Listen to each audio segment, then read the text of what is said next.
రైతాంగాన్ని ఇవాళ ఇంత ఇబ్బంది పెడుతున్నటువంటి ప్రభుత్వాన్ని మనవి చేస్తున్నాం. రైతులు అంటే ఇక్కడ నేనేదో గొప్పగా చెప్పుకోవడం కాదు, కానీ వైఎస్ఆర్ కాంగ్రెస్ పార్టీ అధికారంలో ఉన్నప్పుడు ఎప్పుడు కూడా మినిమం సపోర్ట్ ప్రైస్కి మించే కొన్న సందర్భాలు ఉన్నాయి తప్ప తక్కువలో కొన్న సందర్భాలు లేవు. ఇక్కడ మించి కొనడం సంగతి దేవుడే. అసలు మినిమం సపోర్ట్ ప్రైజ్కు కొన్నటువంటి సందర్భాలే లేవు.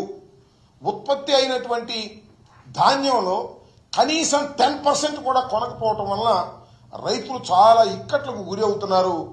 దీన్ని దృష్టిలో పెట్టుకొని వారి దృష్టికి తీసుకువెళ్ళాలి, ప్రభుత్వం దృష్టికి తీసుకువెళ్ళడం ద్వారా ప్రభుత్వం మీద ఒత్తిడి చేయాలనేటువంటి ఉద్దేశంతో జగన్మోహన్ రెడ్డి గారి ఆదేశం మేరకు 13వ తారీఖున రాష్ట్ర వ్యాపితంగా కలెక్టరేట్ల దగ్గరికి వెళ్లి వారికి విజ్ఞాపన పత్రాలు సమర్పించాలని మేము అనుకున్నాం. తొలి దశగా ముందు అయ్యా మీరు కొనండి, మద్దతు ధర ఇవ్వండి,